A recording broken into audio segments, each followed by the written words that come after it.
Yes, anyway.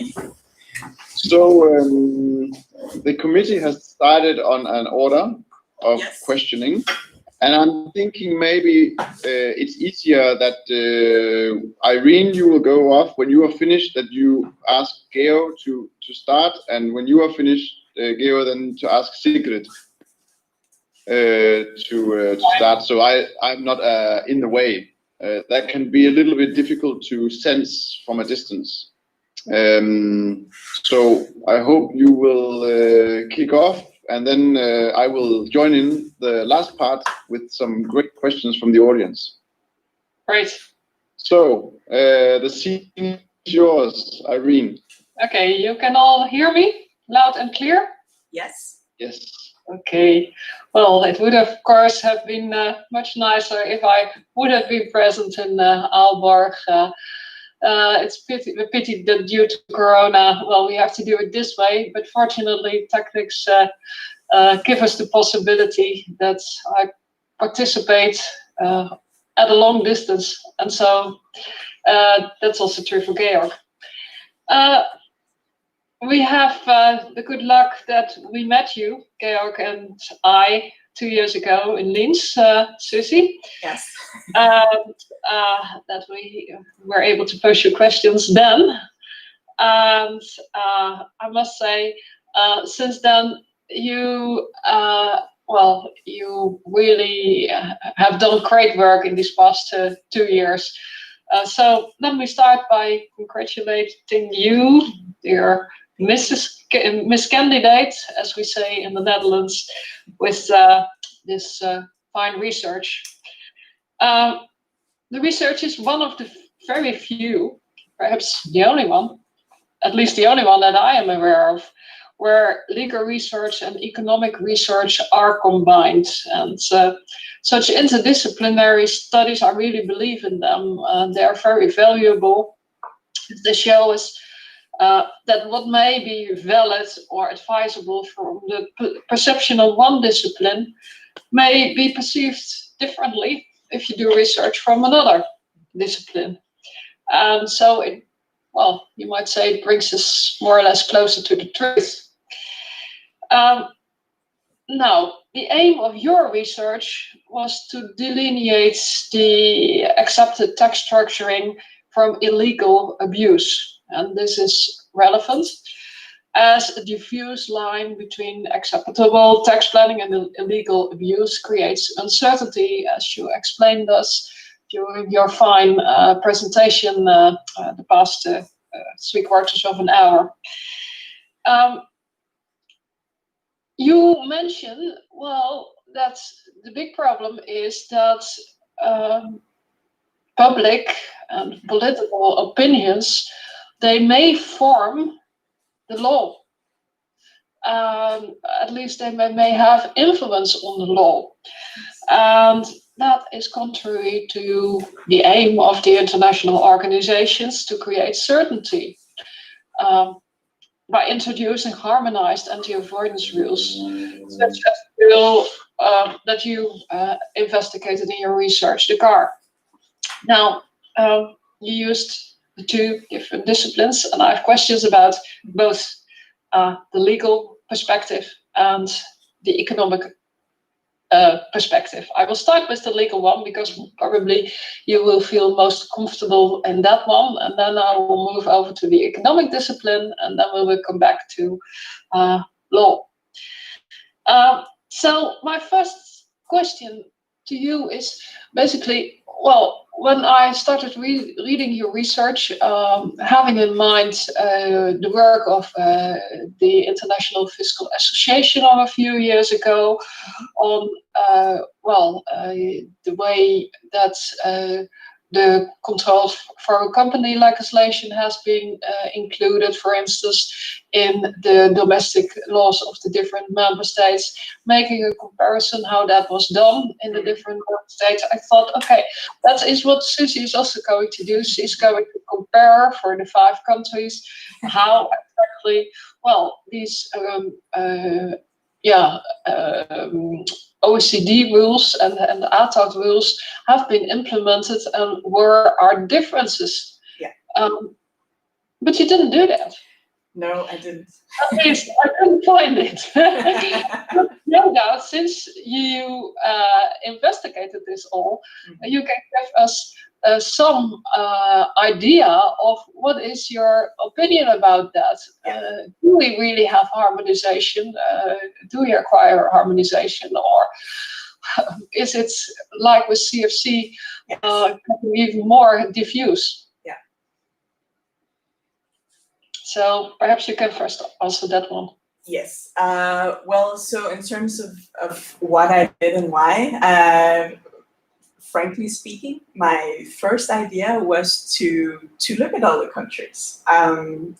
But a little side note is that part of being industrial PhD, when you apply for the project, you apply for the funding, you compete with not just lawyers, you don't just apply for a position at the university, you compete with everybody. So also people who are saving the rainforest and curing cancer. And it has a different perspective. So when I first presented that I want to look at all these countries, all this legislation, and I want to compare it, the assessment panel said, well, that's never going to happen, so we're not gonna prove that. So that is the crude explanation for why I didn't do that. So basically, and I tried to explain to them and say, because I think specifically in one of the very strong things about our work, our field of expertise, is that a lot of work has been done already. A lot of effort is put into every year for every amendments to actually make some updates and to get some overviews. For example, with the IFA reports, some of the other annual publications that comes as well. So I thought that you could actually have done that, but I was told no. So that was why I was, instead I chose to say, okay, so, well, could it be justified to make some sample countries and to include, different perspectives to measure it up against? So that is basically the reason. So what does your research teach you? Well, my research most of all. Harmonization or not? Research. Well, I think it's a little bit a shame that we're not, I don't know, a year ahead, because what we can see now, for example, in terms of the general prohibition of abuse from the European Court of Justice and the Danish cases, those those requirements are being used now by the different tax administrations, and a lot of cases are coming from all over the world where you can see, how they apply them. Recently, a ruling came from the Conseil d'État in France. Interestingly enough, about the same, as far as I can ascertain, the same group as in the EQM case. Different years, and I don't have all the facts, but it seems like, sort of the same structure, where they apply the findings in the Danish cases and have a different outcome. So that is just one example. So I think, well, we can't say for sure yet whether we actually have harmonization. What I have concluded anyway is that I think that we've taken some important steps towards getting there. And I think one of the most important steps is, well, what I call this economic assessment in terms of the subjective tests as part of the abuse assessment. Okay. You mentioned that the ECD refers to the OECD.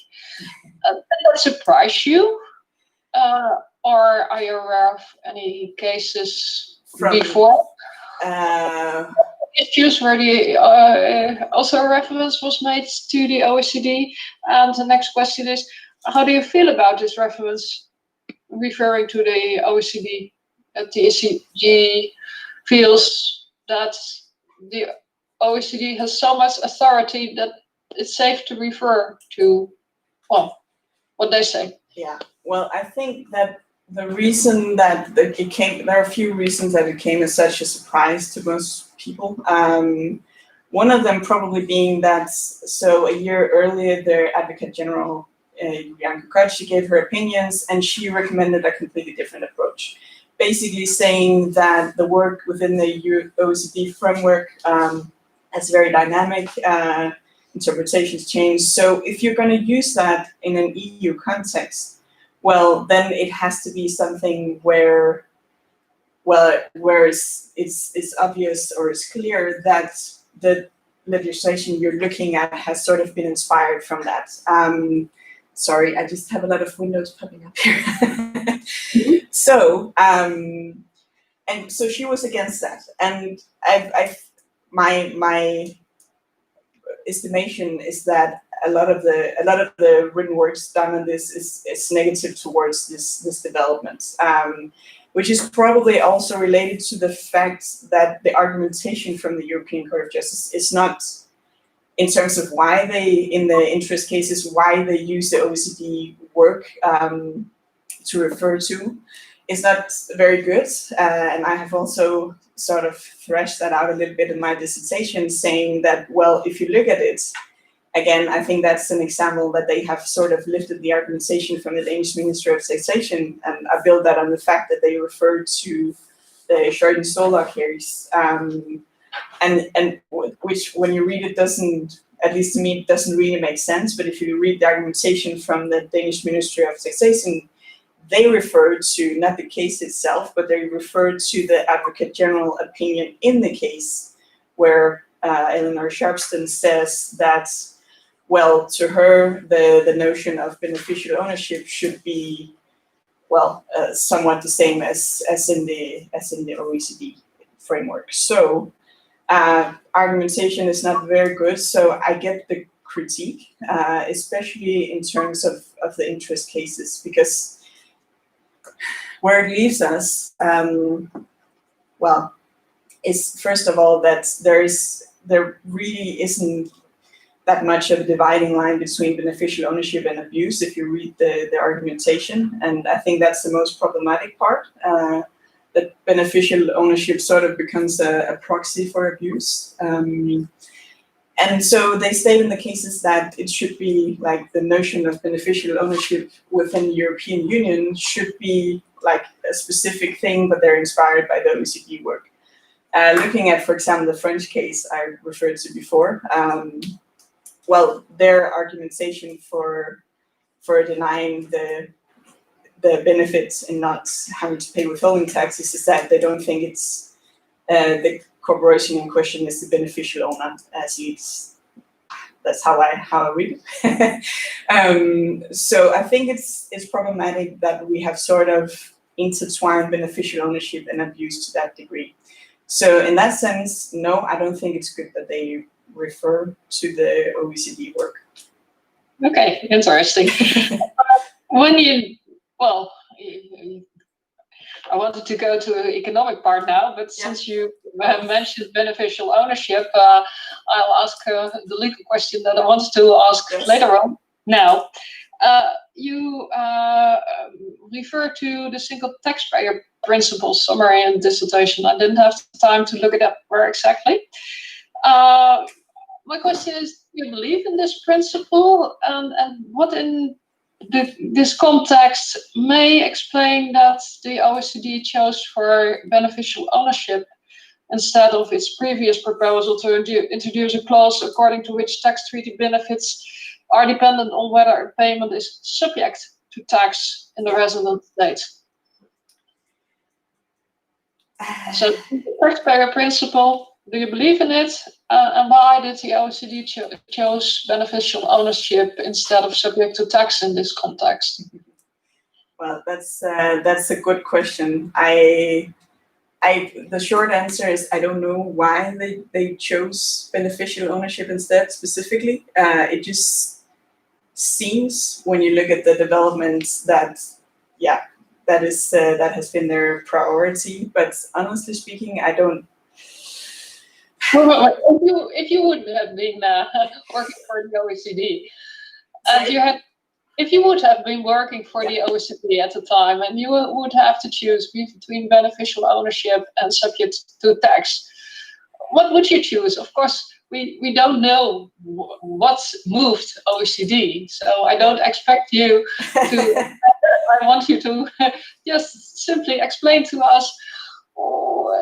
Whether you prefer a beneficial ownership test over a subject to tax test, and then maybe, well, in respect of withholding taxes related, because that's your subject.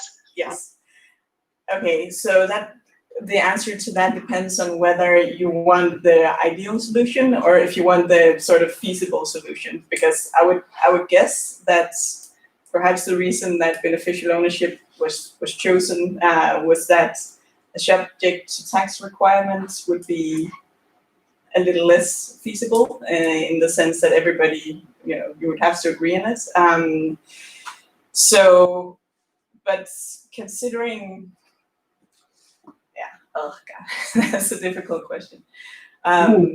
So considering the norm that we're approaching, and considering the development from where you originally had the tax treaties in order to allocate taxing rights and to avoid double taxation, over time that has developed into what it is today, which is a dual aim of preventing double taxation, but also of preventing abuse, of course.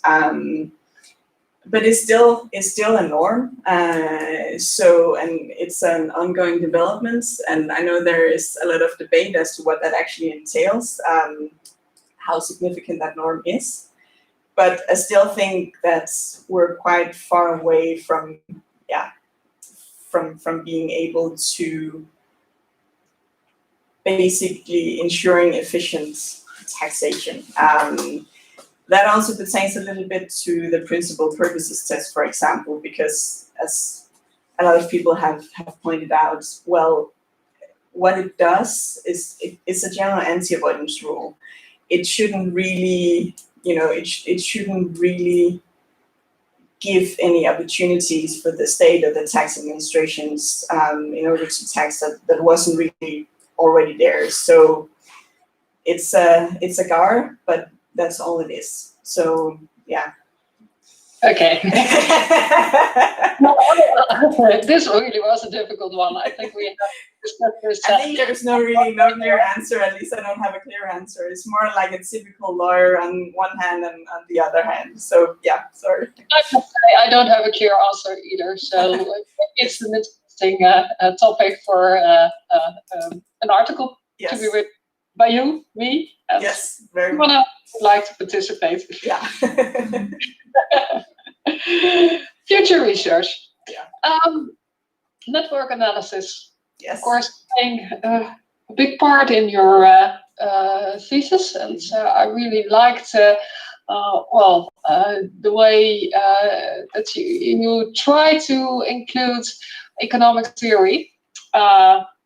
Being an economist by training, and working for both a law faculty and the faculty of economics, teaching accounting students, also about tax avoidance.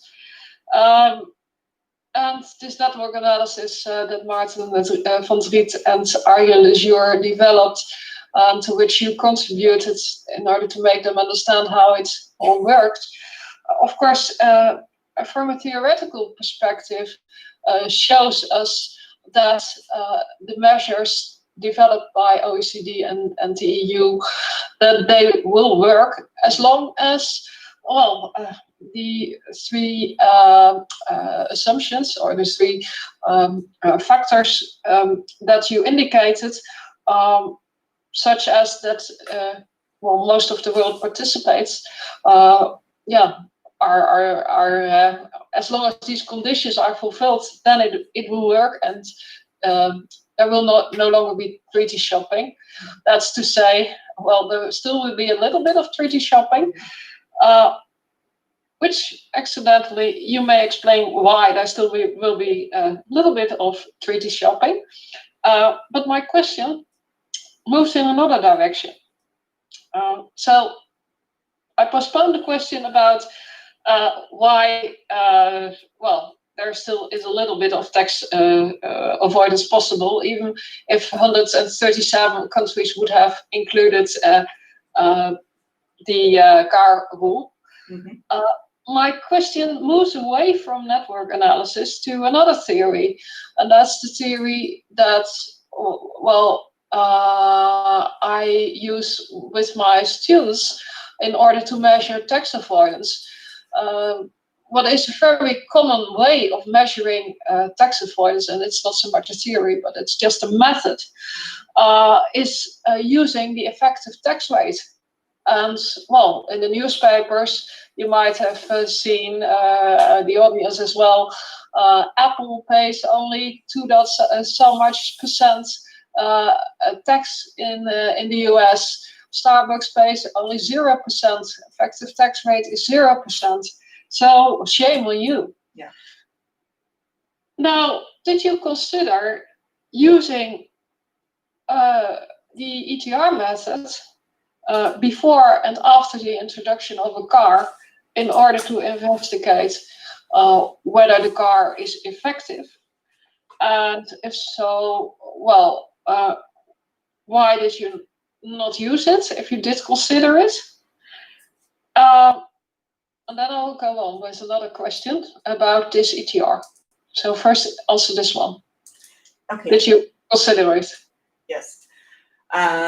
So to answer shortly, if a lot of things were considered to begin with, because if you're gonna do any kind of estimation about the effectiveness of a rule, well, what can you look at? So I looked at many things, I considered many things. One of them, and I know, well, I've to sort of narrow this down and actually find something I thought was appropriate, got a lot of help from the OECD, from the Danish Ministry of Taxation in the initial rounds to sort of figure out what could be a way to go. My first thought was to look at because every time when you implement tax legislation, you have to do economic assessments, because bottom line, this is about taxes.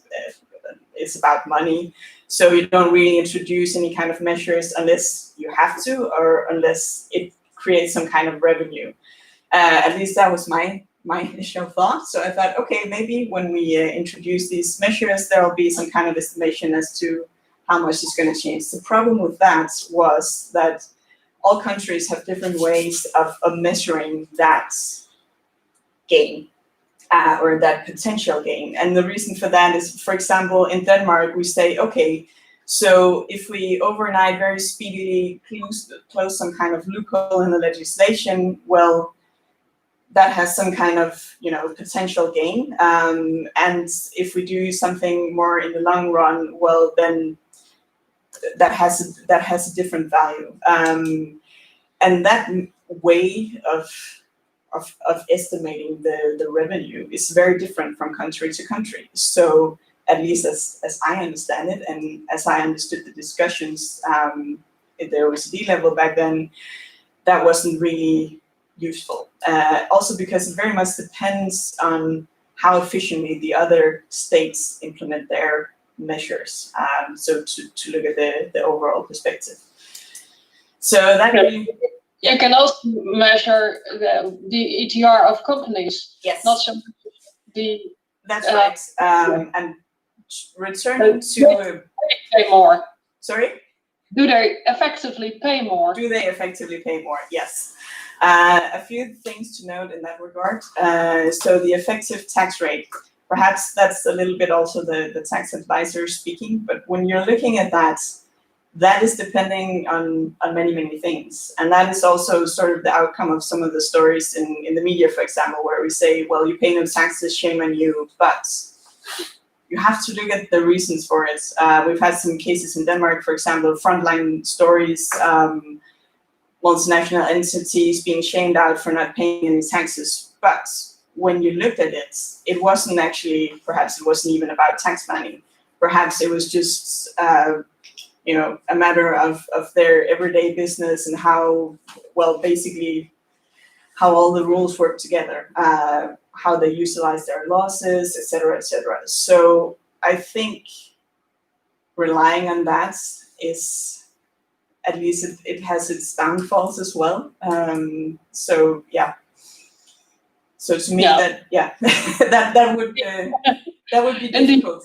And when you measure effective tax rate, you also measure the responsible tax planning. Yes. And that's what you don't want. So I think this network analysis is a much better approach.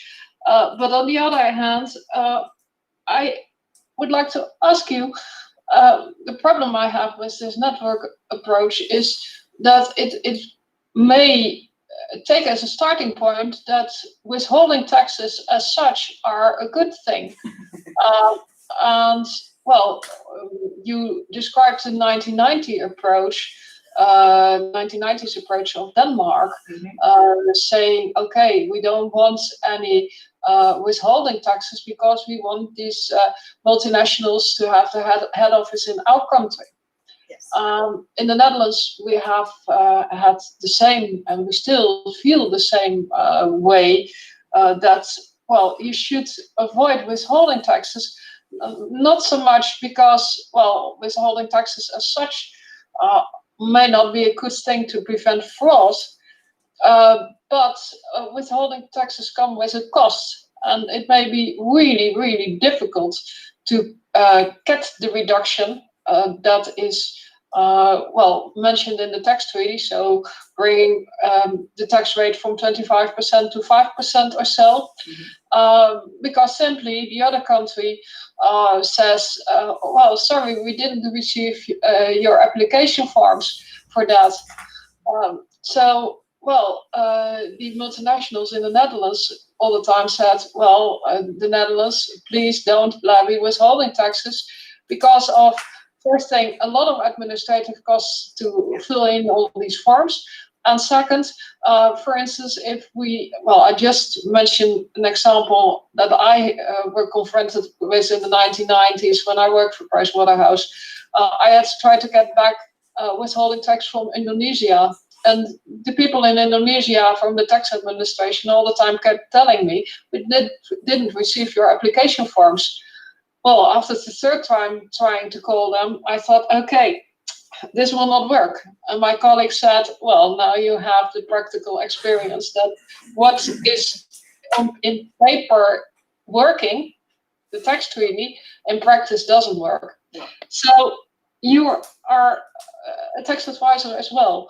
Do you believe in withholding taxes as being a good thing? Or do you have the idea that, well, we should stick, at least as countries like the Netherlands and Denmark, where we don't have that much space to have factories, etc., to the old approach? I think, first of all, so what the network analysis, it doesn't necessarily, at least as I understand it, assume that withholding taxes is a good thing. What it does show is that when you create the system as such, when we do these massive overhauls, when you introduce all of these rules, you paint a pretty picture, you call it very efficient, you still have to consider that there are some major flaws, for example, in terms of the possibility to not levy a withholding tax. So I think that's, to me, that really exposes that. It sort of exposes the backside of this exercise that we're doing with the BEPS project, for example. So that's one thing, and that's what I really like about that finding, that it really freshes that out. In terms of withholding taxes in general, I think it's fair we more intensively perhaps started the debate as to whether we should have them at all. Because if you, for example, at an EU level, right now, I'll admit, I can't remember what ruling it was exactly, but I recall that the European Court of Justice has said that, well, applying withholding taxes, that is the difference in treatment, basically, because you applied for foreign entities, yes.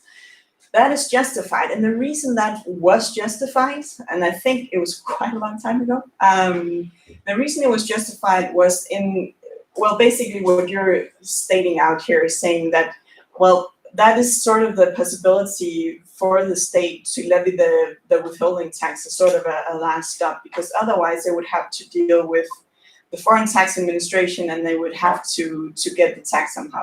So that is a justification to sort of ensure it. If you look at things today, I think those critics of the withholding tax is saying that, well, with the immense measures that we have in terms of introducing exchange of information, assistance across borders for tax administrations, is it really still justifiable? Because as you say, it's a huge administrative burden. just a fun fact, Denmark does not have a double tax treaty with France and Spain. So a lot of my professional life has, I've spent a lot of time dealing with the tax administrations there in terms of withholding taxes. That is not so bad. They're quite good. They have a nice system, and it still can take up to 2 years to get the refunds that you are actually entitled to. So that's very tiresome. And the other thing is sort of the caste disadvantage in the meantime. So perhaps if we think about it, if we think of all the measures that we implement, perhaps it's time to have the fundamental debate whether or not withholding taxes is actually still such a great idea. Okay. So, yeah, that's my view on it. Yeah, and my time is up. So I will give the word to Georg. Thank you. It's a great pleasure being here, even if it's only online. And Susi, you have come a long way from representation 2 years ago, and I'm really, what should I say, I love what you did in your PhD thesis. So my questions are, I think some of them we have already discussed, or at least we have exchanged opinions when we both wrote on the beneficial ownership cases. And so I see that your research is multidimensional. You have the empirical economic side of it with the network analysis, and I will come back to that a little later with regard to treaty shopping as a tool and in how far it's permitted to inside such an analysis. But then you have the different legal spheres. You have EU law, you have OECD International, including tax treaties. You have the domestic approach from a Danish perspective, for example, but you also have the comparative approach. And I will kind of pick little questions from each of those. But the big question I want to start with, and it goes back to one of your slides where you say that member states have lost their sovereignty when it comes to the fight against abuse, as one might call it. So I think we both agree to a certain extent that the Court of Justice in the Danish cases has elevated this principle of anti-abuse to being a general principle of EU law. And I am still not sure what that really means. And I give you my opinion, you give me your opinion. So I think that member states can basically do everything that the Interest Royalties Directive or Parent Subsidy Directive tells them to do, also on their own. There is no European law limit to give exemption to dividends. So you can structure your tax system as you please, and there would be no violation of any EU law. So the directive only gives us this minimum harmonization. And then member states may exercise that kind of directive or the kind of the obligation they have under the directive differently. They may be much more generous. They can give zero withholding to very low ownership stakes. They can kind of not apply any anti-abuse rules as Denmark did, and so on. Another Court of Justice, and another point is, and the taxpayer does not rely on the directive as such, so that we don't have a direct effect question. The taxpayer simply relies on domestic law that the member state could have enacted by itself without any EU law kind of being above it. And now the court says, well, we have a general principle, and you have to read that domestic implementation in light of the general principle, and tax administrations and courts can apply the general principle to deny benefits the domestic legislator has given to taxpayers. So from my perspective, we have a fundamental shuffle up of the separation of powers, because Parliament makes one decision and the Court of Justice says, no, that has some relation to EU law. So administrations and the judicial system can see that differently. So far, so good. The question is, what does it mean in the future, and how far does the European context go? So let's assume it's me and my brother, and we are doing a tax planning scheme similar to the beneficial ownership cases. So I give some equity to my brother, and he fully owns it, but he promises me, not the contract, but just because we're brothers, to give it back to me, and he also has a will, and if he dies, everything comes to me. So it's just like having a stock company that you fully own, basically. And we do the same type of tax planning. We are not covered by the Attardgar because it only applies to corporations, but could this general principle nevertheless leads to a situation that benefits are denied in the European Union. And I would like to hear your position on that. How does this general principle relate to non-Attard situations and what the court meant with it? Yes. Okay. Just a second. So I guess that what this really means, that we have this general principle, I don't think anybody really knows for sure. There has been a huge debate and wild disagreements about what does it actually mean? What is this general principle and what do they actually do? Because yes, it has been elevated to primary law, but how do you use it? And one of the argumentations being, for example, that it's more of a means of interpretation. It's sort of a gap filler, at least I've seen it described as that. And that you also have to consider it in the context of, where it came from. And if you hold that up against the fact that it didn't just arrive with the post of the beneficial ownership cases, the first doctrine and then the principle has developed over time. So basically the novelty here is that, okay, you can also apply it if you don't have any domestic rule. So, well, I guess what's important to remember and keep in mind is that when you apply the principle, well, that's for situations where EU law is at play, and then you balance it against the other principles, or at least you have to, principle of proportionality and principle of legal certainty. So I don't have a clear answer. I'm not I'm not sure what it's going to mean exactly. And I'm also a little uncertain about your question. So the point was that the ATEPT directive doesn't apply because we're not talking about corporations. So theoretically, could the principle apply? Well, I guess in principle it applies to everything, but I'm not entirely sure. Maybe I just didn't understand your example. I'm not entirely sure how you would apply it here, to be honest. So you're completely right. I think there is no clear-cut solution. But let's make the example simple, because I think that's the real core point. Let's assume that my brother and I, two individuals not covered by any tax directive, so a direct tax directive, have a cross-border situation. Let's assume it's me in Austria, my brother in Denmark.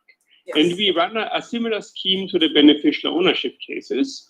And our only connection to EU law is that we make use of the fundamental freedoms to a certain extent. And now the Danish tax administration comes and says, well, we don't have a GAR for that, assuming that Denmark would only have a GAR for corporations. But we apply the general principle because you somehow are in the sphere of EU law because you rely on the fundamental freedoms. Mm-hmm. Would you read the beneficial ownership cases so far that you say everything that has some connection to EU law, and every economic activity that goes across the border has some connection to law, is already covered by that general principle, so that any benefits are always with a question mark, because you always have to test them against the general principle? Well, I've seen it argued that in principle it should. I have to say, personally, I don't think so. I think that would be an overinterpretation. My issue here is that I'm not entirely sure why, but it does not be right for traditional institutions. Yeah. I think it would be, the short answer would be, I think it would be taking it too far, but I may be wrong. Maybe we'll. No, I think you got it perfectly right. Also on your slide that you say member states have lost sovereignty, and the question is how much have they really lost, and I think that's the big issue. Okay, let me move on to another question that somehow relates to your comparative analysis, where you have the countries analyzed with regard to their case law, also the European countries in how far the European Court of Justice justice has helped develop domestic law. And one thing that you have mentioned in your presentation is whether a GAR is just a tool of interpretation or something else. Yes. And from your thesis, I take it, and that also seems to be the non-German tradition, that a GAR is something that comes basically in addition to what the text law says. So you have a certain rule, and then you apply the rule, and if you have the sense, oh, something is fishy, the GAR jumps from the outside onto the rule. And the counter theory would be to say, well, we have to interpret each rule for itself, and it protects itself against being misused. And if you read the ATAT GAR, it has this strange, just like the PPT test, it has this strange notion, and here it says, well, we have to obtain a text advantage that defeats the object or purpose of the applicable law.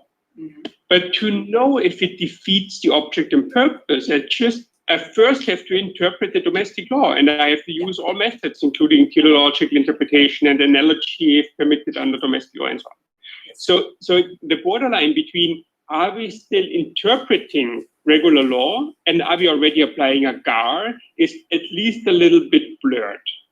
And my question is, also coming to EU law and how the Court of Justice applies the rule, the Court of Justice also seems to use it as a tool of interpretation sometimes. Was this kind of an inspiration for you for your comparative analysis? Because you have looked at so many countries, at least more countries than I have looked at. Is this discussion coming, I mean, somehow the objective element is basically in every GAR, but is this interpretation question also popping up more frequently? Sorry, the line was a little bit bad, so I'm just going to repeat your question. So the question was the question about interpretation. So basically, what in German you would call sorry for my bad German, but the Innentheorie and the Außentheorie. So that division, if that is something that has come up in terms of the other countries, that's what you're asking about. Well, to a certain extent, yes. France, for example, with their abuse of law doctrine, which has developed over time, and they've had, extensive case law interpreting the rules, and had changes, and they've had difficulties in aligning that with the EU notions, for example. Denmark, if you look at that as well, huge debate for more than 20 years as to whether we have a non-statutory GAR, which basically boils down to a little bit of the same question, because we haven't had anything written, but the question was some of the rulings we have from our High Court disregarding certain situation structures. Well, could that be sort of a GAR just within itself, just because of the interpretation saying that this was not what the legislator intended with the rules. So yes, I think it has come up a lot. I think the difference, as I understand it, with the German debate has been sort of the extent of it, probably. And also, as I understand, the fact that even considering the fact that they have a GAR, they have a written GAR, the debate has still been there, which at least for a Dane like me, we come from a system where we don't have one, is perhaps a bit strange. So it does come up, and I guess that also pertains a little bit to the fact that, well, these rules change quite obviously over time, depending also on the policies, depending on the tax policies, depending on the winds changes. So. And you can see that in the Danish case law as well, actually, from the Supreme Court. I think your answer clearly shows that there is that the GAR is not something that is really kind of an established notion. Yeah, it depends on the legal system that's embedded, and that's also the value of a comparative analysis. I think that you did in your thesis, that you show, okay, there are completely different legal traditions. And your starting point to an extent determines your end point. And this is also one of the criticisms I have to the ATAT GAR. And it also is very clear in your thesis that if you kind of combine 20 or something different approaches into one rule, it's basically a mix of of no specific origin and no specific kind of readability. And so I agree with you that the Court of Justice case law in the Danish cases is valuable because it gives us a first glance on how the Attergar will be interpreted, but still it's highly unclear. I only have one half follow question and then a third question. So my half follow question is basically if you hold your thesis in hands and apply it to everyday life, you typically have not only GARs, you have multiple other rules. Yes. And they might be like the CFC rules that Irene has mentioned, that might be kind of the German withholding tax rules that you have described in your thesis, that might be simply special rules. And we have a long discussion, especially in German-speaking literature, how such a special rule relates to a general rule. And it also is kind of clear that the Attergar might be completely different from country to country, because if you have a special rule and you do something similar, it's likely not caught by the GAR, or perhaps it's caught by the GAR nevertheless. Yeah. So from a Danish perspective mainly, and I think we already had this discussion when you gave your presentation at the PhD seminar a couple of years ago. How would you see the Danish GAR in relation to more specific anti-abuse clauses? Do they inform the interpretation, or are it just two standalone pillars of anti-abuse, and you simply apply both of them irrespective of the other? Well, since I gave my presentation 2 years ago, I can't remember exactly what I said. But at least, so the thing is, from a Danish perspective, we haven't had any court rulings yet. So, but we do have, which is some kind of indication about how this is going to go along, is so we have requests for advanced binding rulings from the taxpayers to the tax administration, because they're uncertain about how to apply that. And there have been a few, well, some of them, I mean, I agree with, but you also, when you read them and when you read the outcome, which was why I included some of them in my dissertation, you also get the picture that they are sort of struggling a little bit to figure out how to use this new tool that they've been given, which is, first of all, only fair, because everything new comes with some uncertainty, and also because that, you know, they're not used to these considerations. So there have been a few, and of course there have been a few cases also, one recently where you had a specific anti-avoidance rule, and then the question was, how does that correspond with using the GAR? And I think it's going to take a while before any kind of tax administration, including the Danish, is sort of on solid ground in terms of how to apply it. I also get a little bit of the impression that it's just only looking at the Danish case law that, first of all, a lot of the questions asked by the taxpayers demonstrate that they're uncertain about it. And also there's a little bit of shakiness in the replies they get, which shows that this is not really, this is a little bit difficult, and they do tend to sometimes, I think, use it as a little bit like a last resort, which I guess to a certain extent that's okay, but they still have to be able to do the proper analysis, of course. So that's kind of the fear that many people have, that the GAR will always be the last resort, and if nothing else helps against a taxpayer's argument, the GAR will be basically the final. The GAR will save us. Yeah. So my final question, and it's just very short. You mentioned the distinction between treaty shopping and abuse in your slides, and it's also inherent in your network analysis and in your thesis. And I basically agree with you. So treaty shopping, I think, has no notion either being good or bad. So most people use it in a bad sense, implying that treaty shopping is something that shouldn't be done, because the shopping element, you kind of shop the jurisdiction you want. But this is basically your network analysis. You can look indirect. What is your take on the question? Should treaty shopping per se be something that should be kind of looked on with peculiar eyes? And then I just mentioned the new OECD preamble, where treaty shopping is specifically mentioned as kind of something people should be aware of, or only if the PPT has been met or the Attergar has been met? Well, that's a very, very fundamental question, I guess, relating to our whole global tax system, and also sort of relating to the extent to which the states should be allowed to compete with each other for the investment. Because I think having a world without treaty shopping, I think first of all it's very utopian. Second of all, I'm not an economist, but I think it wouldn't be entirely good.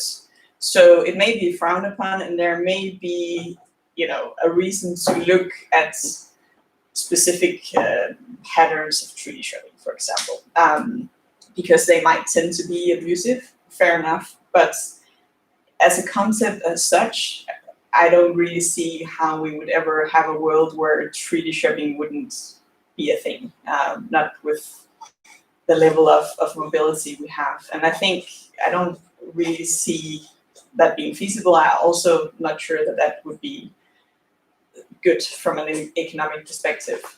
So, but yeah, of course, we can't teach that to the model. It doesn't discriminate on whether or not it's something, something wrong, something against the norm, or if it's just treaty shopping. So, no.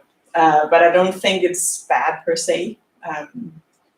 Well, I mean, you get a lot of competition, maybe you get some gains as well from some kind of treaty shopping, and to a certain extent, well, the states, the countries have different features, they have different qualities, so to a certain extent, they should be allowed to use those attributes to attract investments. So I fully agree. As long as corporate residency is kind of elective, why shouldn't treaty shopping be a tool?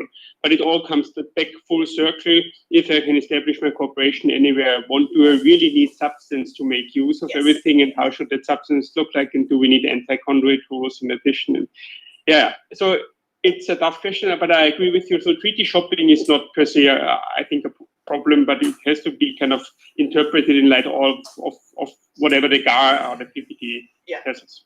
Okay, I have been a little bit quicker than estimated, and it is so. Thank you, Susi. You did an excellent job, and now it's my turn to hand over to Sigrid. Yes, and I've been asked to come to the front in order for my colleagues to see me, although I couldn't see them, but still. Now I can see you. That's right. So it will be like an interview, so it's interesting. In your introduction, you gave this quote of a half a bread which would be better than no bread, but I'm not sure that a half-baked bread is better than no bread. And it was Graham Bærentzen who spoke about the UK GAR when he said so. Yeah. And also you come back to this in your conclusion. And when I read it, I thought, but UK only recently has a GAR, just like Denmark haven't. I come from a country, we've had a GAR for almost 100 years now. Actually, we had it exactly for the reason which you just told. Our Minister of Finance in 1926 told the Parliament, well, listen, we can make a special anti-avoidance rule, but those tax lawyers, already 1926, will always come up with something new. So that's why we need a general anti-avoidance rule. But still, even in a country like ours, it sometimes can be used by the Supreme Court in a way where you think, that we didn't really expect. So when I read your conclusion, you nuance a bit this quote. And then I actually looked at your subtitle and I thought, hey, your subtitle is The Challenges, Limits and Potential of General Anti-Avoidance Rules in International Tax Law. Yeah. Could you briefly summarize the main ones which you get from your research? So the main challenges, potentials, yes. And then coming back to the half-baked bread, So, what he said, dear Graham Bærentzen, he's been very important in developing these rules in the UK. He's also been quite instrumental, I think, in terms of the OECD work. And what he was commenting on was basically saying, yes, half a bread is better than no bread, but a half-baked bread is not necessarily. So what he was hinting at was that we have almost overnight, I guess, or not overnight, but very quickly implemented these rules into a lot of states and just sort of bulldozed them through a little bit. And we haven't perhaps thoroughly considered how that will play out in terms of their domestic systems and the rules they already have, for example, in the Netherlands. So that is one of the challenges, definitely. That's if you want to bulldoze those rules through, if you want to make them efficient enough, clear enough, strong enough that the states will actually apply them the way you want to, instead of just, I've seen a few examples as well, Luxembourg, for example, sort of wanting to adapt the GAR and sort of some countries do sort of add their own because they had some kind of history, case law from the courts that they sort of want to incorporate into the GARs. So that has been, there's been quite a few examples of that. And that's quite natural because they've spent many years developing these doctrines. So that is one of the challenges, that you need to convince them that what you're proposing here is better. And you should more or less overnight change, for example, your legal history back since 1926 or even further back. If you're going to do that, okay, so that is the challenge. Challenge accepted. The potential is that if you do it, you actually get the streamlining. You actually get a new standard that is applied universally. More states than ever applied. The network reinforces itself. That is great. So that is the potential, I guess. The limits, there are quite a few. I think the most substantial ones are still in terms of what has been exposed from an economic perspective with the network analysis. So basically, the fact that states are still very much competing, and they still, there's still some loopholes. And as long as you have that, well, the water's going to go there. So yes, that would be the limitations. So sort of just to comment on my subtitle. Yeah, exactly. Mm-hmm. Then, now I'm really trying to do all things in my hands, yeah. On page 14 of your part 1, Yes. you say that you make 2 perhaps rather controversial assumptions. Now you know where I'm talking. Yes, I do. And the first one is that taxpayers are rational actors who strive to maximize their utility or well-being. And the second one is the objective of a new legal order introduced, is that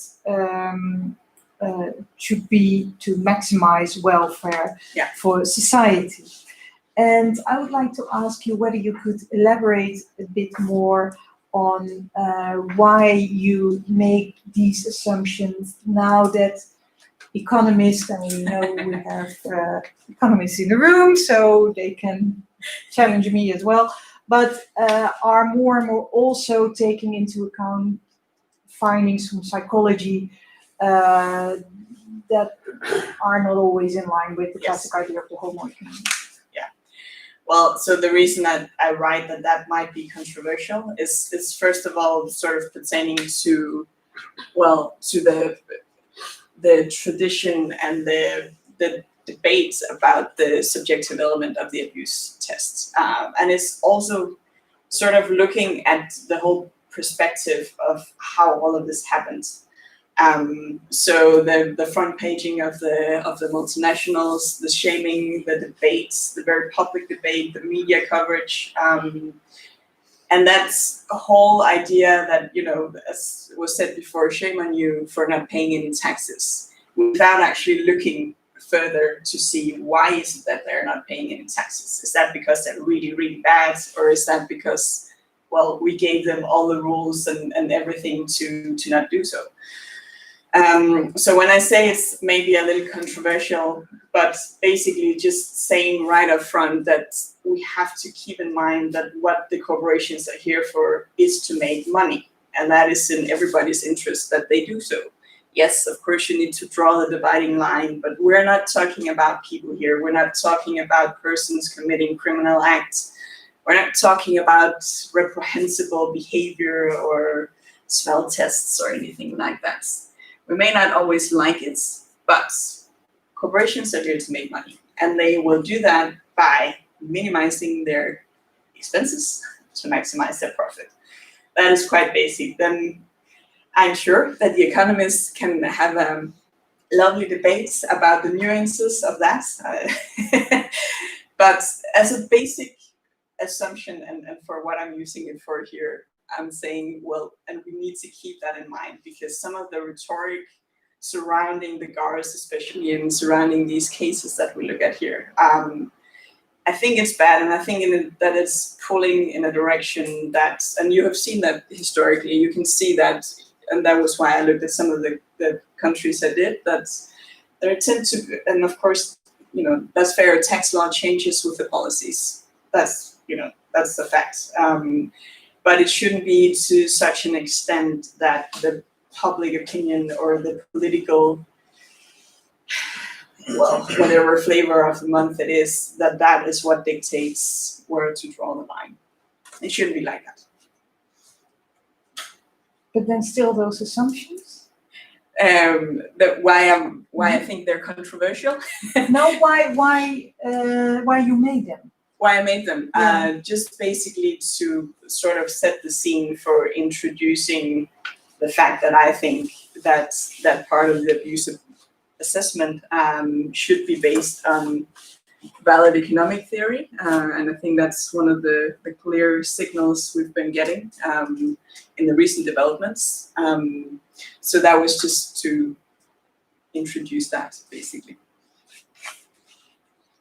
Well, I think my question on part 2 has been asked by Irene, so that's good. On part 3, you talk about the subject to tax clause, and I wondered, should, in your view, such a clause be added? Well, I guess again that depends a little bit on what we want to achieve. Do we want to, because again, moving from just preventing double taxation to actually, well, preventing treaty abuse and as some kind of norm ensuring taxation at some level to some extent, but not effective taxation. Maybe, yes. And I think the development so far is good, but taking it the extra step and considering subject to tax clauses, I don't actually know if that would be good. I guess that depends on what you want to achieve. Is that, again, it comes back to who does that benefit actually? Or is it just a political statement? Because if it's just a political statement, then no, I don't necessarily think we should.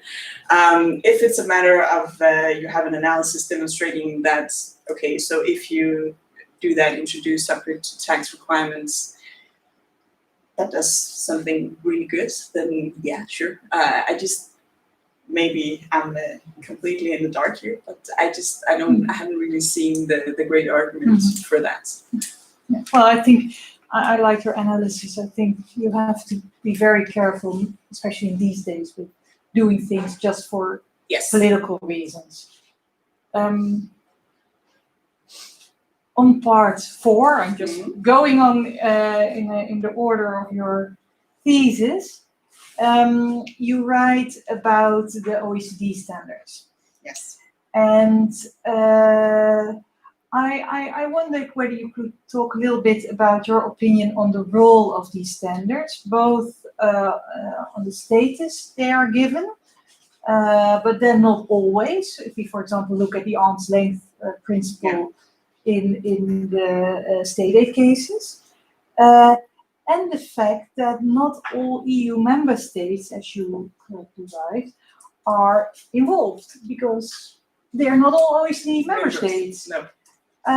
So what is your view on this? Well, so from, again, applying, I guess, network theory, so having those OECD standards is good for many things. It means that the state has some kind of more or less, so that the states have some kind of ready-made solution, which I think, or in theory, that makes it more easy for them to apply it. It makes it more trustworthy. The countries, the taxpayers know the standards. So in that sense, it's good because it reinforces itself.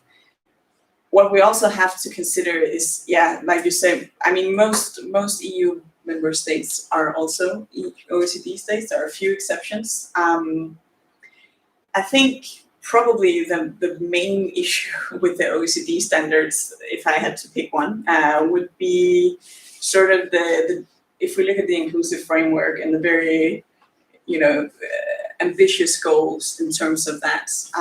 We have a lot of countries participating.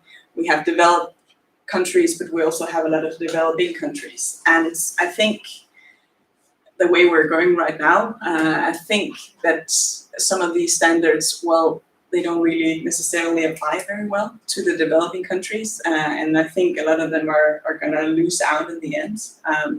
So I think that's one major pitfall, that it's basically, yes, it's standards, but global standards, but it's very much developed for the developed countries. So I think that's one of the issues, at least. But at least we have something. At least we have something, Yeah. yes.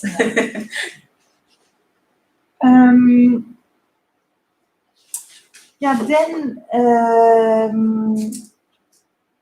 in your presentation you already talked a bit about it. I like to pull out a little bit more to try to do that, because I would like to hear a little bit more your thoughts about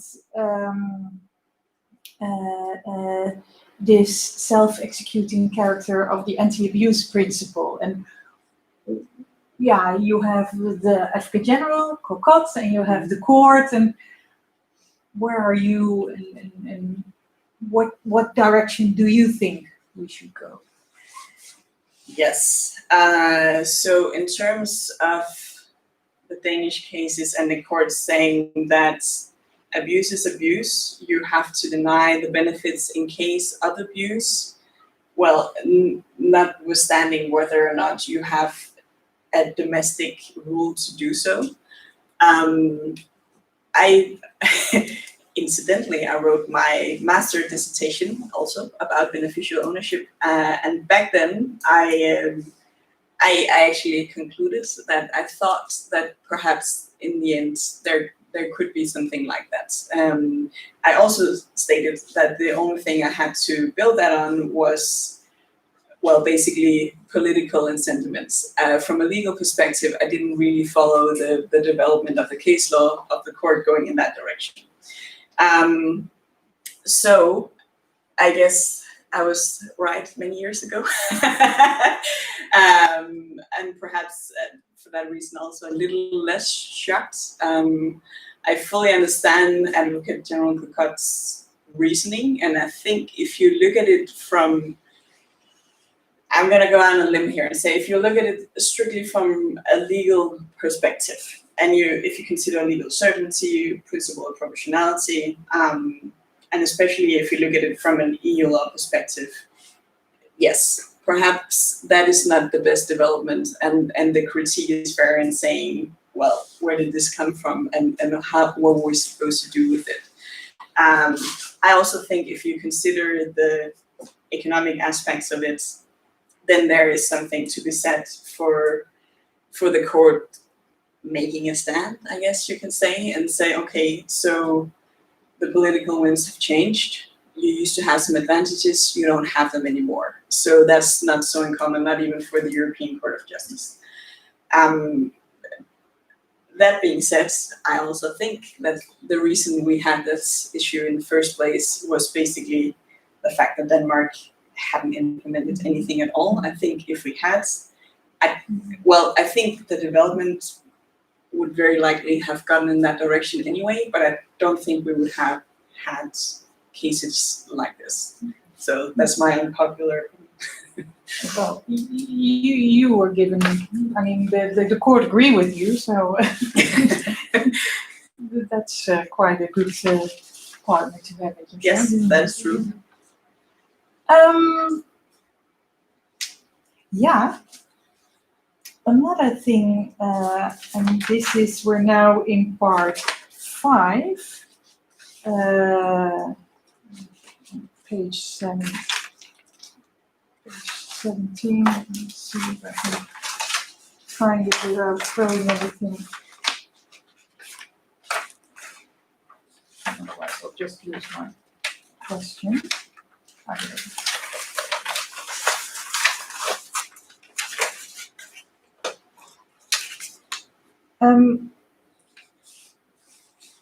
Yeah, you talk about the theory of the firm, and then we have, you write, that's on part 5, page 17, the last paragraph. It would therefore seem that, unfamiliar as this approach applied by the Court of Justice in the Danish beneficial owner case might be, it's not that far-fetched when considered in the light of basic microeconomic theory and the theory of the firm. Could you elaborate a little bit on that? Yes, sure. So, this is, well, primarily a legal dissertation. So applying economic theory, yes, but the foundation is law because I'm a lawyer. So that being said, this particular theory, I think, is very suitable for sort of cutting out what is the point of this analysis that is made. So if for 1 second we just take a step back from the fact that the way the court arrived at these indications perhaps wasn't very good from a legal perspective. From an economic perspective, applying this theory, which has been developed based on the case law from the US courts,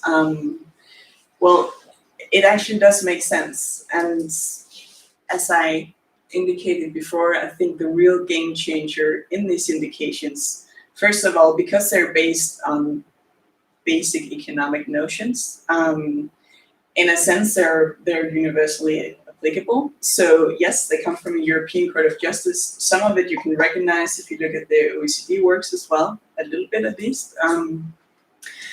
So it's basically universally applicable. So that means you will also, maybe you will have some kind of influence from the European Union going to the OECD. Who knows? Time will tell.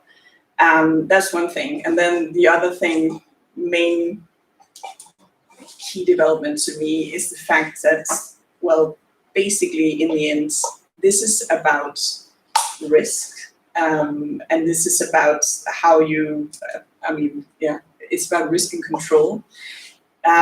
What also gave me a little bit of a confidence that maybe we could use that was that during my research for economic theory to apply to tax law, well, basically what comes up is things in relation to transfer pricing.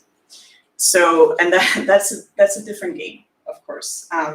But what did encourage me a little bit was some of the recent developments in transfer pricing, in focusing on specifically on risk, for example, and on the costs and whether or not the parties involved actually have the financial means to bear those costs. So to a certain extent, well, and that's at least the literature I have seen describing these developments have been based on the court's theorem and based on the theory of the firm, the nature of the firm, describing that. So yes, it's for transfer pricing, it's specifically for that. But the basic idea that, well, you need to have the risk and you need to have the financial means to support that risk. I think that is very much in line with with the theory of the firm and on the indications of abuse, which to me actually makes sense, because here if we apply that theory, we're talking about not just about ownership. Anybody can create ownership. Anybody can create substance. Control is more difficult to actually achieve. So yeah, I'm sticking to my guns. I think it's I think it's useful in understanding this. No, I really agree with you that in law it is important to use economic theories and maybe even use them more. Or Yes. not maybe, I think we should use them more Yeah. than we do now. Let's see. Oh yeah. In part 7, we're moving on. You mentioned the French Abuse of Tax Law Advisory Committee. Yes. And would it be an idea to install such a specific committee for the EU as well? I think so, yes. Actually, fun facts. So these committees on, well, how to draw the line for abusive situations, for example, or how to apply the GARs. In Denmark, that was when we introduced the GAR, and all the tax advisors and taxpayers said, no, what is this? And all hell broke loose. One of the sort of mitigating attempts was to introduce not a committee as such, but in Denmark we have the tax board, where, for example, you can request an advance binding ruling. So we made a rule at some point along the line after a lot of critique, saying that if we have a request regarding the general anti-avoidance rule, it has to go before the tax board. So it's not enough that you just have some case handler deciding. You need, and they're not experts on GARs as such, but they're very seasoned tax experts. So that is for the more advanced cases. So that that helped a little bit, I guess. So more eyes looking at it, and I think you have them in France, as you had them in Australia as well, and that has been actually really important and really helpful. And one thing I found looking at all these different countries, I had to sort of limit myself as well a little bit to countries with language that I understand in order to be able to really fully, dig into the details. And what I did find was that a lot of countries over the years who have a tradition with the GARs, for example, they have made guidelines, they have explained things, they have made memorandums, they have done those things to make the level of certainty higher. That is very basic, but I think it's actually very useful. Of course, it poses the risk, that would be what we would be afraid of in Denmark, that if we write it down, then that is how it is, and what if it's wrong, or what if it wasn't what we wanted? Yes, well, that is the risk. We do have a guidance in Denmark on how to apply tax law, a legal guidance, and of course that touches upon the GAR as well. But I think it would be useful to have two things, like you're saying, a committee actually debating, thrashing these things out, and discussing the practical aspects of it. Also, I strongly believe it would be a good idea to have some kind of central tracker for the rulings that come from the case law, to sort of have an overview about what is going on and how is it unfolding. The academics, the tax advisors, a lot of people do a lot of work in publishing and disseminating, but I think it might be a good idea to have some kind of central tool to But coming back to that committee, if we would have such committee, what would be the relation with the European Court of Justice? For example, could the European Commission challenge something which comes out of the committee, or could a local judge say, well, the committee has said this, but I think it's total rubbish, so I'm going to ask questions to the Court of Justice. So also, who would have the last word then? Well, I guess if you add any kind of institution to the European system, you sort of stick your hands into a hornet's nest anyway. So I guess the structure would have to be as it is, for example, with the other the GAR committees or boards, that well, they can give recommendations, they can provide guidance, but they don't, they don't actually have any decision-making power. I don't see how that would work. So it helps a bit in giving legal certainty and Yes. in, well, more or less harmonizing the way Yeah. it is applied, but in the end, well, I think that I makes think- sense to have still the Yeah. Court of Justice as being the final result. I think a good example is that for the OECD work, for example, they have provided a lot of examples. I think there are 13 or something in relation to the PPC, then there are 6 in relation to 100 companies. Altogether combined 19, only 5 of them I think are examples of where you actually do use the PPT to limit. So the rest of it is explaining situations which is like, okay, this is okay, you can do this. Some of the examples I would wager are not written by anybody who has ever worked as a tax advisor, because they're, sorry OECD, but they're really, really, really hypothetical. So ask any tax partner, they will not have seen it ever in their life. Fair enough, it's there, it could happen. That being said, even those very plain vanilla examples, when you look at what people actually ask the Danish tax board about, you get a lot of plain vanilla questions as well, where you think, well, sorry, but that's kind of obvious, isn't it? So I think there is something to be said for that, and I think we should have more of it.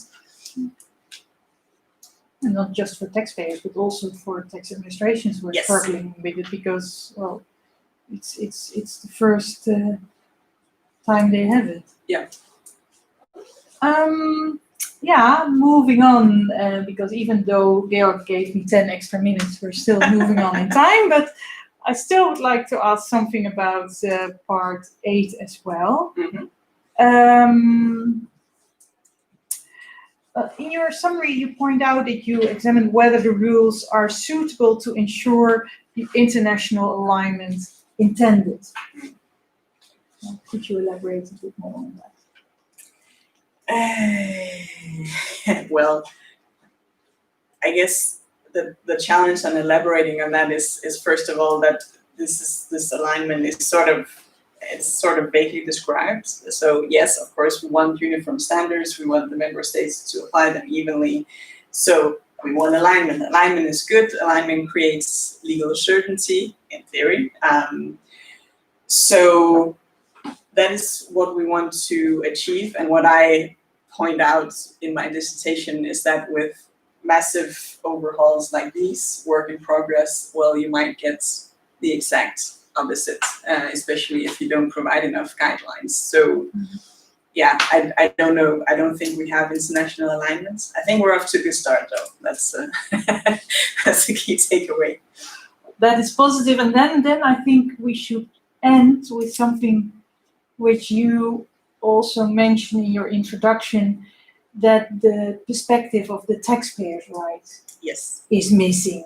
Yes. And you mentioned it in your introduction, and now that we've done the whole research, what is your view on this and how? I think it's almost fascinating. That's a very geeky thing to say, I know. But I think it's quite extraordinary, at least, that you do massive reforms like this, and you just plow ahead, introduce general anti-avoidance rules throughout all the states, and you don't, at any level, realistically foresee that this can create so many issues that, first of all, perhaps it's really, really critical for the taxpayers in the sense that if there is enough uncertainty, and I can testify to that as someone who's also worked as a taxpayer, if a taxpayer is uncertain about something, well, is this okay? Can we do this?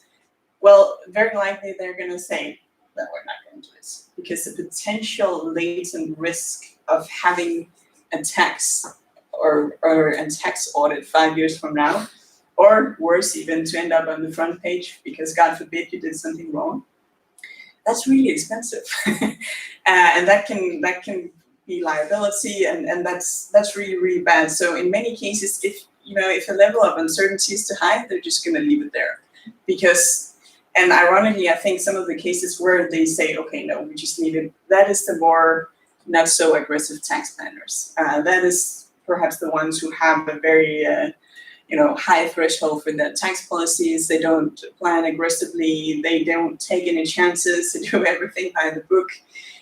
In my experience, well, if the certainty is too high, they're just going to leave it there.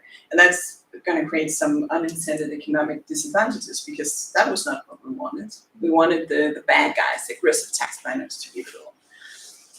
So that's one thing. And I think one of the really large pitfalls of this, and one of the really grave dangers, is the fact that we haven't really ensured the taxpayers' rights.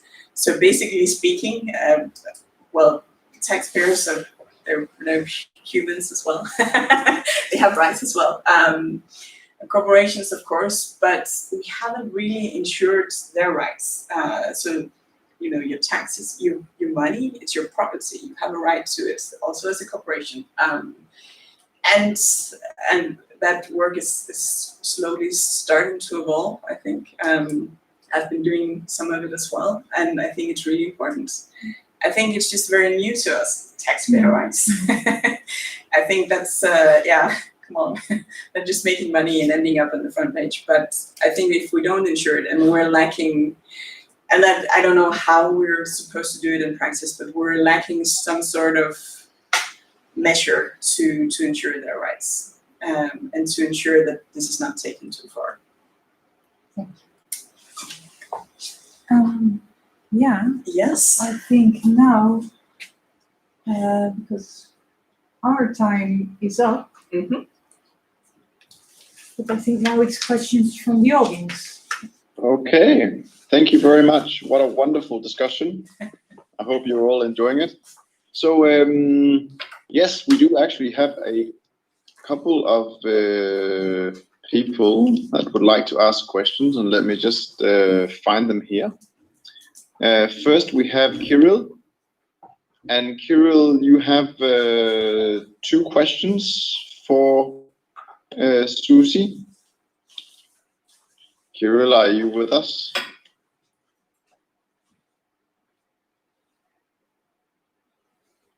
Is he in the audience? No, he is not. Kirill has left the building. He has left the building. Okay. Well, Kirill, if you're listening, you can send me an email with the questions. I'll be happy to answer them. I have it as well. But I'm thinking it's more interesting to hear somebody ask the question and have dialogue. Otherwise, I'll just answer via email. That's fine. I can ask the question, but I don't know the answer. No, so we'll save that. That's fine. Okay. The next question is from the Honorable Erik Werlauff. And Erik, you are with us. I can see you. So yeah. I hope that you would ask these brief questions to Susi.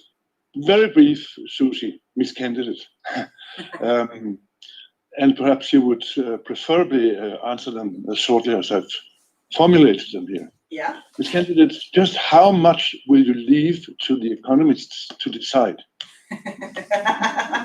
Oh. Well, now I'm just from a. So the question was, how much will you leave for the economists to decide? So how much power will you grant the economists? Just to, we have an economist here saying just all of it. Of course, Erik he's my supervisor. He's has a legal background as well, so that's why he's asking.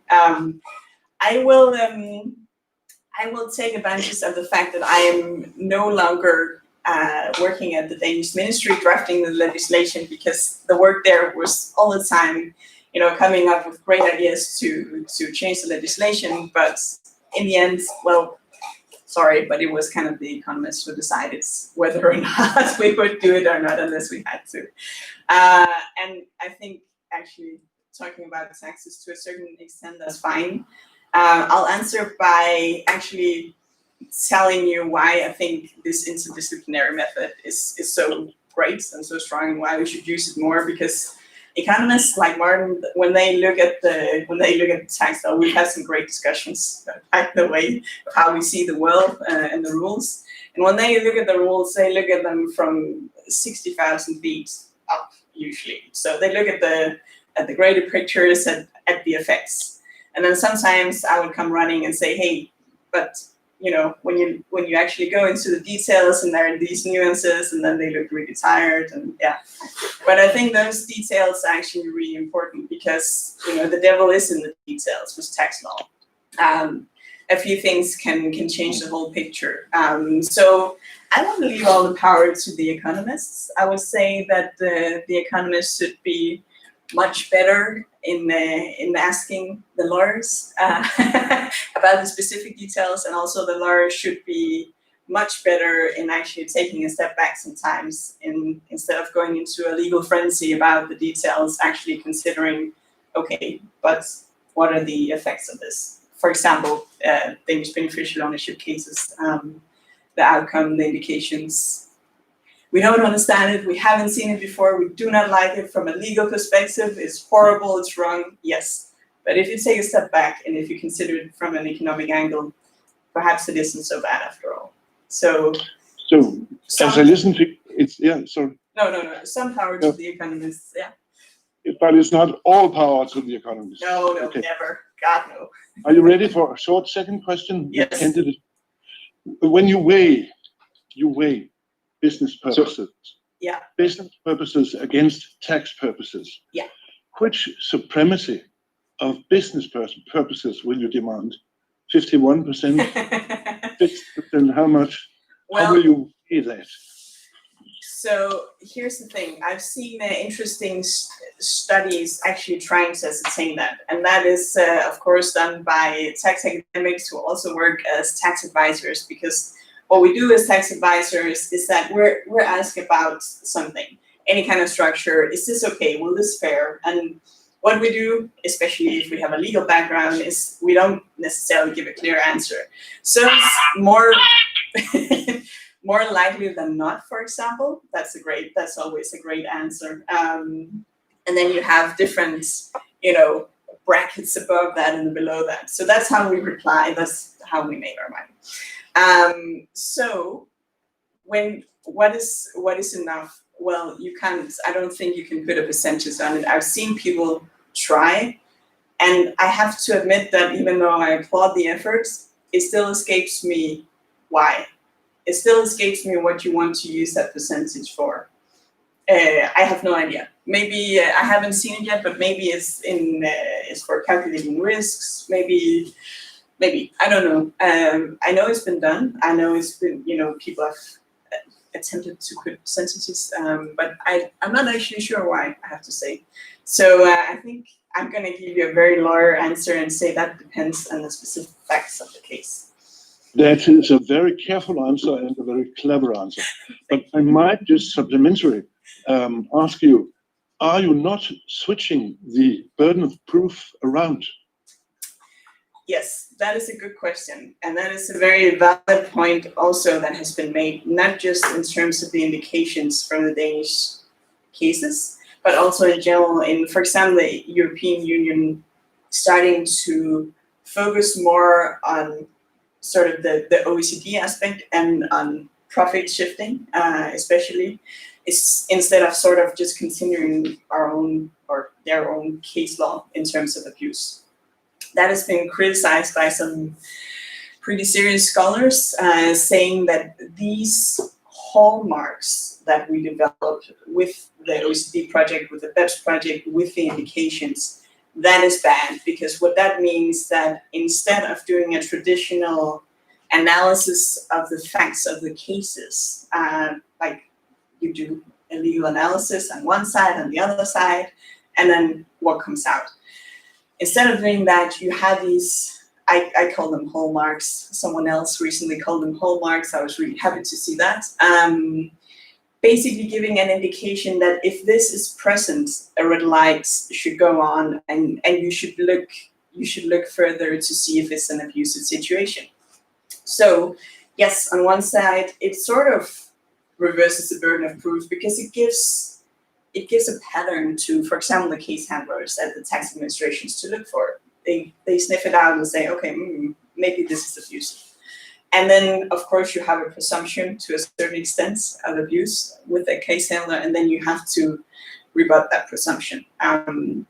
So in a way, yes, but I still think that because these indications and because these hallmarks are objective and because they are based on something that can be explained with economic theory, I still think that it's valid, and I still think that it's good. Of course, you need to balance the principles here. So you need to ensure that you actually have the possibility to provide documentation that you had business reasons at all.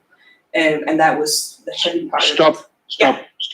That is my third question, because I feel that you would answer that way.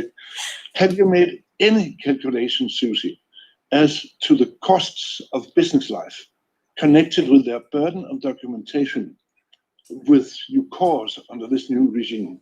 Well, I have not. What I have done is sort of taking the first step to introducing to tax advisors, saying that I think the major development here is that going forward, if you want to defend your tax position, the way to do it is by focusing on the non-tax reasons.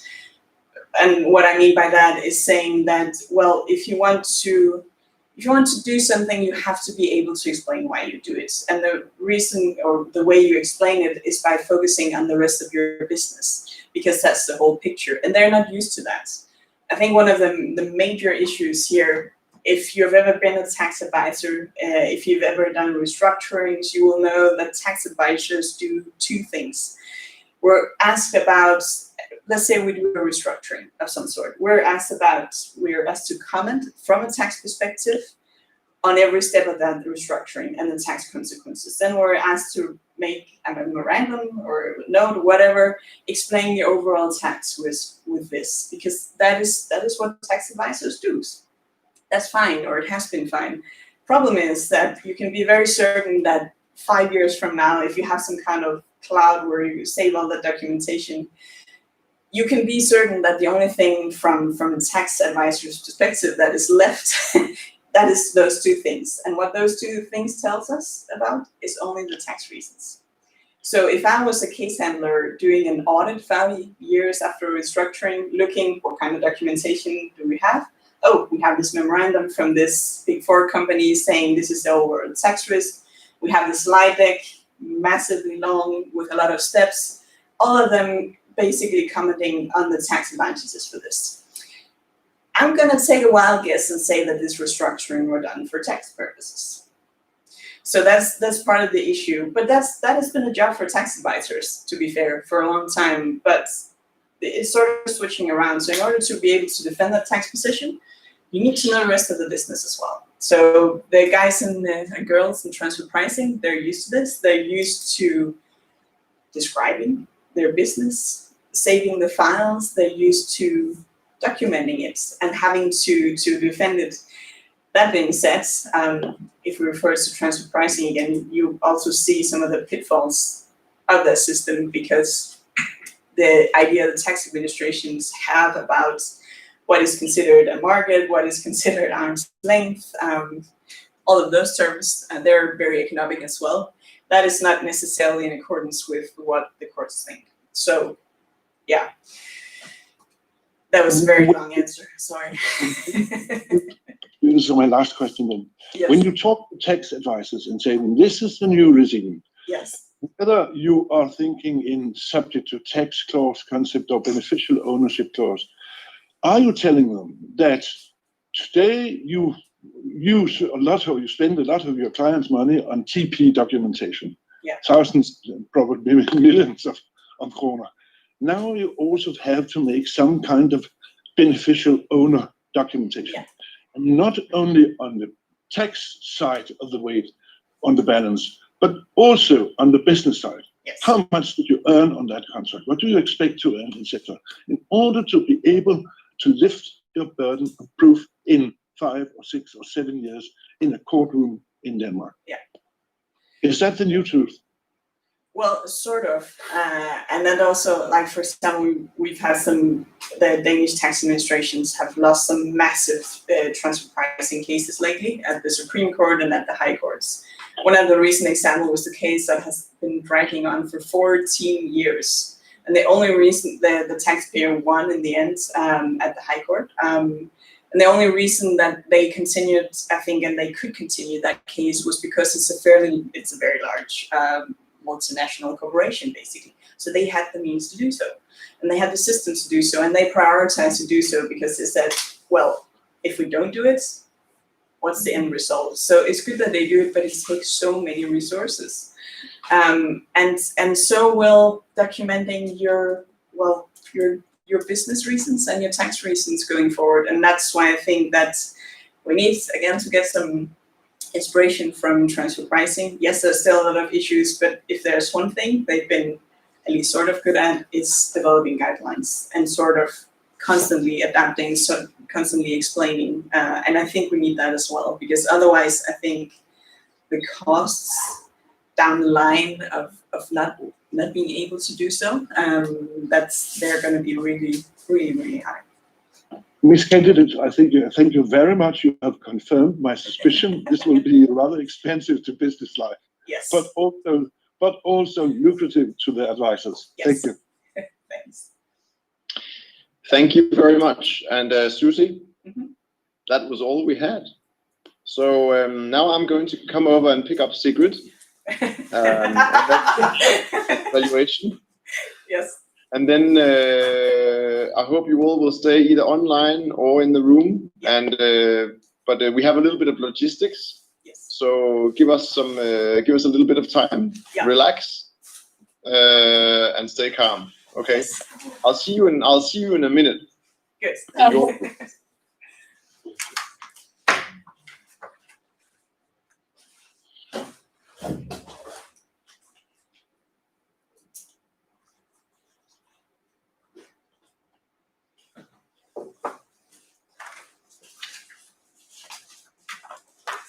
Where is who going to participate?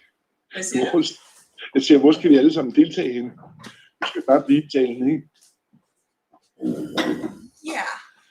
Ja, jeg må hellere lukke mig ud af det her.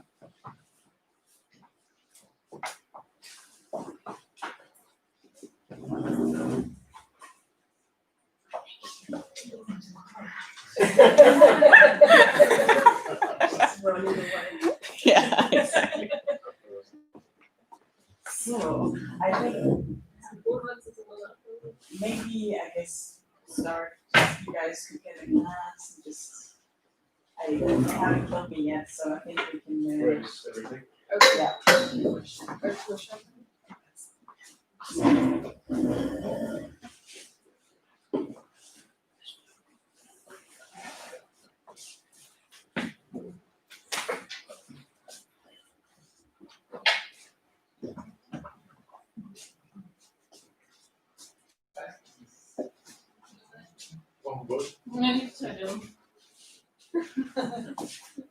Ja, det er lidt logistisk usvarende.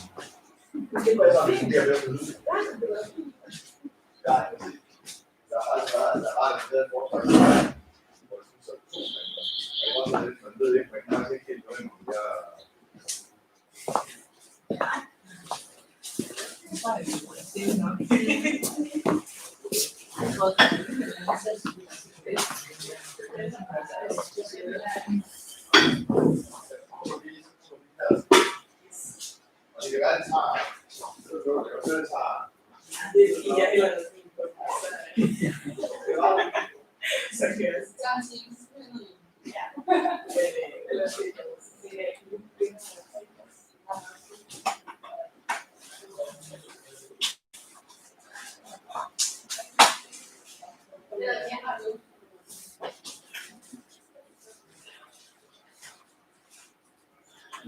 I am so warm.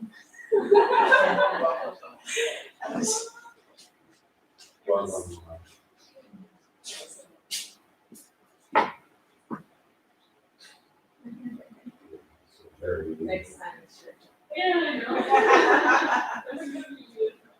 That's my Also PhD student. She has some friends. I advanced in my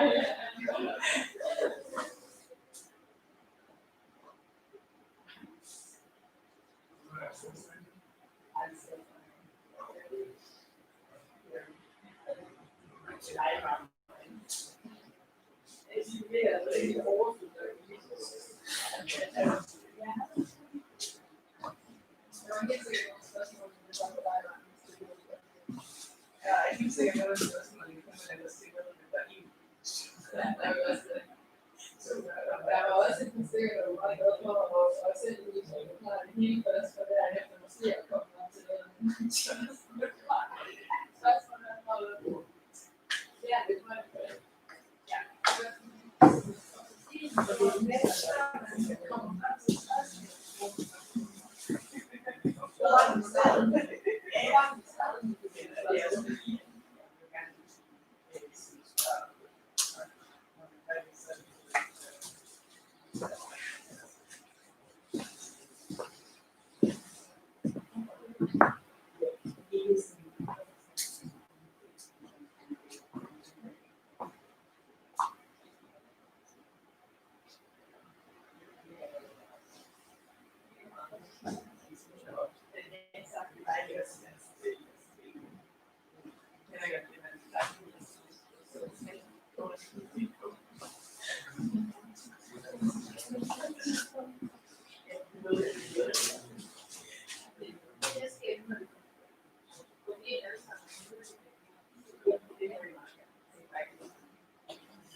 Præcis.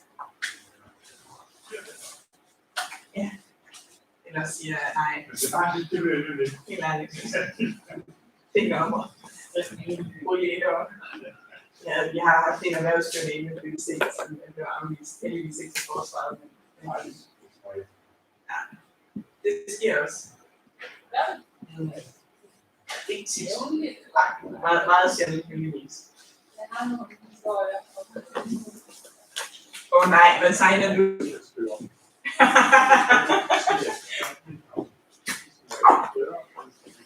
No more. You could have used it. I could have. I was just like, if I'm gonna start a drink. You could have moved it in front, but I was not going to interrupt. No, I know. I think you were very comfortable with most answers. Yeah, I thought, they know what I'm talking about, so. Well done. And their attitudes were pleasant.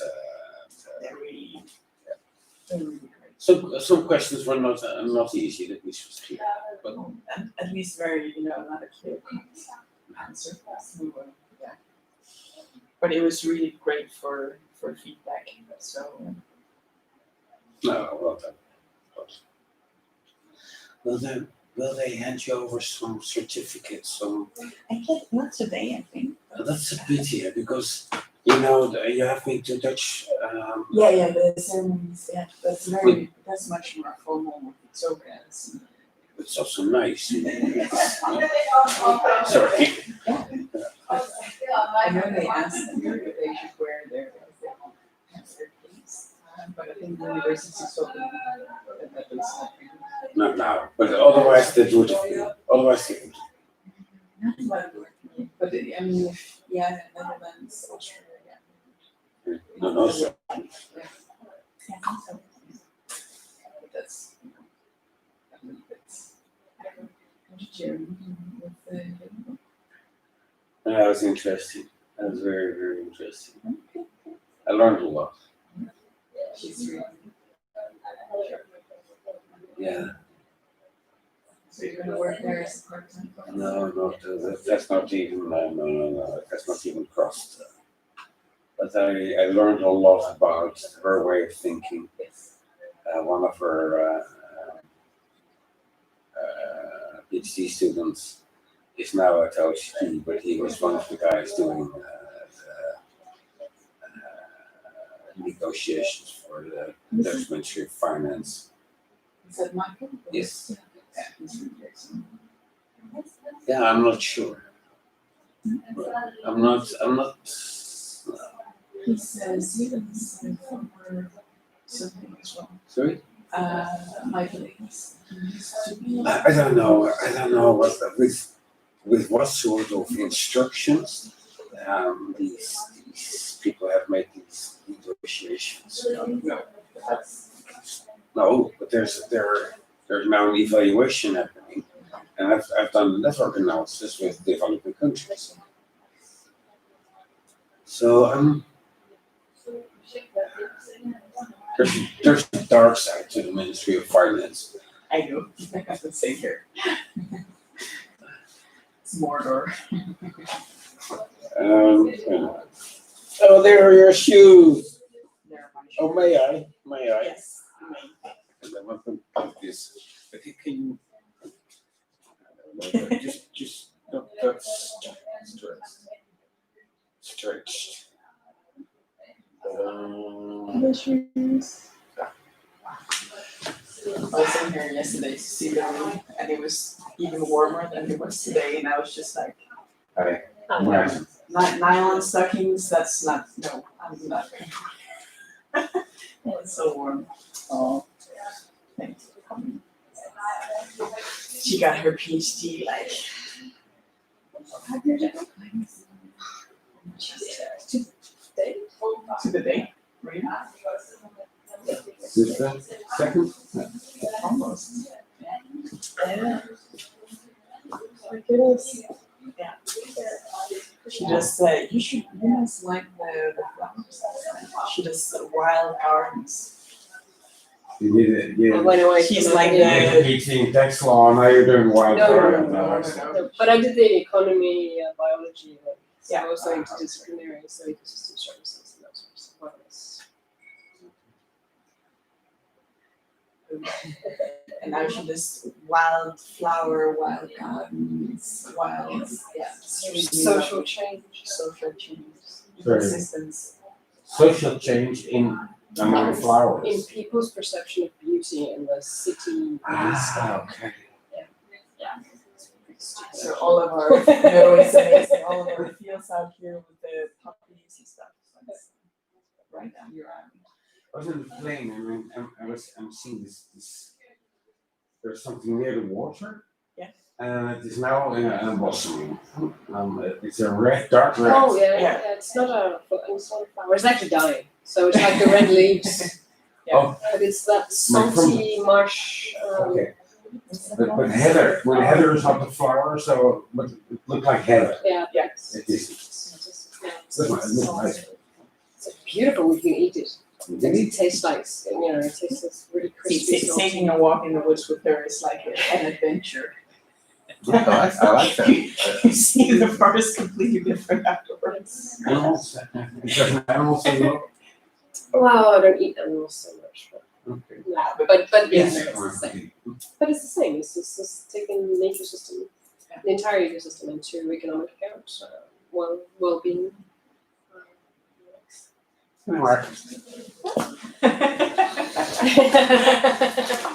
You just draw pictures. No, I was now going to the furnace. So this is my personal utility function, right? Yeah. And I'm interested in my consumption of economic goods. Yeah. Right? And I care. Now I also care about public goods. So let's put a G here. Yeah. Guess what? I also care about the environment. I also care about nature. So this is all in there, but this is my private consumption. But this is just given for person J, etc. But that's the what do you call it? The curse of the commons, right? Yep. It is. And you have the carrying That's capacity funny. of the system. That's I agree. When a public good, these are public goods, and then you're immediately kind of close to the tragedy. Which high school students already learn if they have the highest level of education in the Netherlands. Yeah. A level. Yes. And then when they go to university, they get it again. Yeah. Game theory. But it's the same Christmas here. and that's- I mean, if you have at least A+ math, which I did. I don't know actually. I think at least we did back then, but that was like a specific, like an astrophysicist line. So maybe that was we were a bit geeky. I don't think we did it. You don't? But I think also maybe I was a little bit before you. Yeah, that's true. Maybe A that's. little bit older than you are, so I was a little more focused. something happened. Something happened. Yeah. You changed focus. But the interesting thing about this is how do you actually think in biodiversity as an economic good? Because it doesn't have a direct benefit of high biodiversity for human beings. I might have, yes. No. No, it's not direct here. No, but I appreciate it. Sure, yeah, you have I care about art. Yeah. I care about having. So there's two sides. I mean, the direct. And how do you measure that? Oh, there's lots of aspects. Bequest value, right? That's one. And I can't remember. I call them hypos. When like euros were hypotheticals. Sure. What would you pay every month to have the access of blah blah blah? What do you pay for wallet to blah blah blah, that sort of stuff. But that is great until you go back, which I did for a while, and That wasn't good for her. No, that's the way it's silencing. You have to act some more. So stay cool. Dude. That's the most important. Go ahead. so that bequest value or that. Oh no, of course there's a different trade-off. It does not work when you start. When you start. No, screw nature and environment. If I'm hungry, Nothing my of that. children are hungry. Yeah, nothing of that works. So how do you take that out and correlate that with the well-being, the mental health, all these other things? Sure, man. Though there's a. Sure, there's a way, but if you're directly benefiting off the land, the natural resources, then this doesn't really. There will be a conflict. I mean, but that's clear. I mean, if you can. Because then you have the short-term and the long-term gains, right? How do you end up? How do you differentiate that? Because the short-term gains will be, I have food today. No, but this Tomorrow we have a civil war. It's the same game as the rainforest. So it's not Africa, but South America, where the farmers burn down the trees and then grow soya because there's no beans or things that I can use that for whatever. So there's a direct It's benefit, right? yeah. You cannot deny the livelihood of the people living there. No, because Yeah, it's but the problem is though, if you look at South America, look at it's not actually the local people's livelihood, the whole soy plantation things. It's multinational, it goes into another level of I know. fight. I know. So I came home. And I started saving bees instead of lions. Yeah. But it's really found it interesting. Because if you don't value something, if you don't put a value on something, it becomes valueless, you say in Dutch. It's And I was going to use the Danish because maybe closer to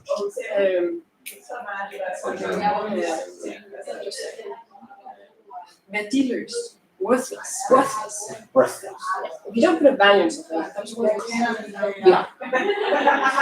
It might not be in economic terms, but at least in quantity or utility. But it has a value. It has a value. Because there is a willingness to play. That's the economic concept. I don't know, maybe you're completely familiar with it. There is a willingness to play. And I can, whatever I say in surveys is one thing, but this assumes that there is a willingness to play. At least for this person, who frankly cares about nature. But interesting, because I was working with spatial terms, right? So I was looking at GIS. Yeah. So willingness to pay is higher closer to this, population centers, right? So you have this spatially Yeah, I mean, it will have to pay for what? For amenities? for everything, Or for nature? for nature, or how much you use it, right? And So what here- what is in the center? This is a city. It's just, but there's. So you have this spatial correlation that says the value of nature goes down with distance away from people. But biodiversity conservation value goes up because you need undisturbed area. You need to not have it crisscrossed with roads and so actually conservation wise you'll have the opposite thing going on. Of course. And what you have close to city centres are butterflies and bees, right? Here you'll have maybe lynxes and out here you'll have bears and the big stuff that will really fuck up your But car. this is all Fontunen theory. Is it? But this is what we measured. This is what I measured for Denmark. So for Denmark, we could see this 1 by 1 kilometer. Yes. I mean, the valuations of individuals by surveys. Yes. Yes. Yes. It's they can relate to the close nature, to things they have close. Yeah. That's has the highest. And then of course you have the Serengeti is very quite easy to measure the value of because you have a price cost of going there and how much you pay for it. No, but it's also there's also non-use value. Let's distinguish. Yeah. You know this probably. Yes, you have Nothing here in this. non-consumptive. If the use value, which is your direct benefit, this is what you do when you go to the Serengeti. But I just like the idea of that the Serengeti is there, and I'm still willing to pay for it. Yes, as long as you have a surplus of. No, of course, I'm a wealthy person. Yeah, exactly. Yeah, you can. And of course, income is not yet in here, but then you know that the structure of the utility function and the willingness to pay depends on it. Okay. And probably this is really what you find out. But also income is income. But that also affects that because income Yes, will but then- also affect your mobility. Right? Your mobility. Your knowledge probably. But also where you live. Your knowledge of Serengeti existing. Yes. Oh, that's my few interactions with the lower class people in the Netherlands. One can be appalled about their lack of knowledge of locations. Yes. Yeah. Absolutely. So what is that? So what I did was I started my own company, started focusing on this. To close Good for you. You used to be a scholar, and now you're a bloody entrepreneur. Exactly. Yeah. And you're selling butterflies now. Still. Okay. No, butter starting to sell.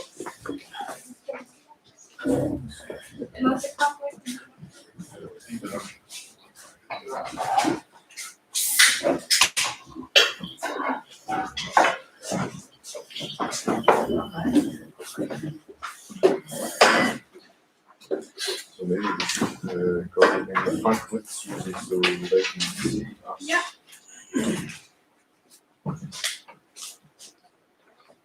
Let's see. Can they all see? Oh, there they are. Yeah. Sort of. We're back. You came first. So, Irene, can you hear us? Yes, I can hear you, and I can still see the slides. And I wonder if you stop the slide presentation, whether we can see you. I can try to close it down. Just a second. Did that work? Oh, excellent. Yeah. There you are. Oh, we should have done that the whole time, yeah. You can also see us? Yes. Yes. Now we can. Better. Okay. Okay, Yeah, that was kind of unexpected. That happens all the time. So just so you know. I can That's tell. why I've been standing like this. Wow. No, smart. Okay. Yes, I think we are all set. You need to get in the picture. Yes, I'm in the picture. There are. So Irene, you are the head of the committee. So could you tell us what you have discussed and found out? The verdict. Well, Susi, we had some comments on your dissertation. I guess you saw them. All in all, we feel the dissertation is a very good attempt to try to at least convince us that a delineation line should be formulated somehow. So that's the dissertation as such. Your defense was excellent. So all in all, we three agree that you should be awarded doctor to be, the doctor to have the.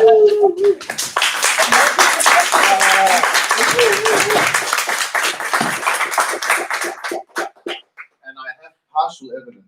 So Okay. we're missing a few signatures, but we will sort that out. That's an administrative problem. Yes. But you can see it's also written here, so Yeah. it's So not we something believe you. we pre-recorded. No. So this means that, of course, that this document will be sent to the dean, and it will, in our, in our process, it goes through the academic council, and I have not seen them yet reject something that has been defended. So I'm keeping my fingers crossed. No, Thank you. no, but the dean will provide the Yes. final signature. So congratulations. Thank And then I think on behalf of the committee and the department as well, it's a great honor. In a minute, I have to have a picture with you because I have the university Twitter. Oh, this is very important. So it's very important also to show we can add Sam these as well. Oh yeah, that's celebrations. actually. Maybe somebody can Yeah. take a Yeah. picture I'm with just with my phone. Yeah. Yes, you are now the communications guy. Yeah.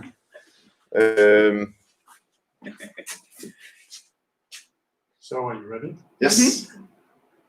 I could take some. So yeah, good. Thank you very much. Now you'll also go on Twitter. Why I am on Twitter. Oh. Well, on this Twitter. Yeah. But on behalf of the department in these strange times, and actually now these times are not so strange anymore. I think we have had 6 or 7 PhD defenses during the Corona period. The first few were really weird, and now if I have to sit in the audience like you, I will probably feel this is really weird. But a huge congratulations. Thank you. From us, and this is a really, really big thing. Yes. So I hope you will really celebrate it. Oh, we will. And I think actually we have someone else that would like to say something. Is that right, Erik? That's true. I would be astounded if you did not want to say it. That's true. You are a good guesser. So, thank you, Mr. Moderator. Miss Candidate, dear Susi. Yeah. Although it was said that it is a good attempt to try to convince us, a word from your old supervisor. It has been an honor to be your supervisor. None of my other PhD candidates have ever been like you. None of them has published so many fine academic articles in international text journals during their PhD study as you have. None of them has established such an academic network as you have, also participating in numerous international conferences during such short time. None of them has had such a personal courage, believing so much in your ideas that you quit your job at the Danish Department of IRS without knowing what the future would bring. Well, till now, it has only brought you us. And may I humbly add, none of those other PhDs has been so stubborn in our internal academic discussions as you have, Ms. Kennedy. a slight twist of Sir Winston Churchill's words when he said one of his opponents, a very modest man with a lot to be modest about. The words about you must rather be a very self-confident lady with a lot to be self-confident about. That's you. It is typical for you that when I ask you to provide 3 internationally renowned academic top-level researchers, the 3 did not hesitate for 1 second to participate. Professor Irene Burgers, chairwoman, Groningen, Professor Hjorth, Linz, and Professor Sigrid-Joan, Rotterdam. Thank you. I thank you from the deep of my heart to have sacrificed your time and your work in the midst of this corona period. Your positive criticism and your support have been world-class. And now, Ms. Candidate Susi, I simply wish all the best in the future for you and your rightfully proud family. You and they deserve it. Thank you.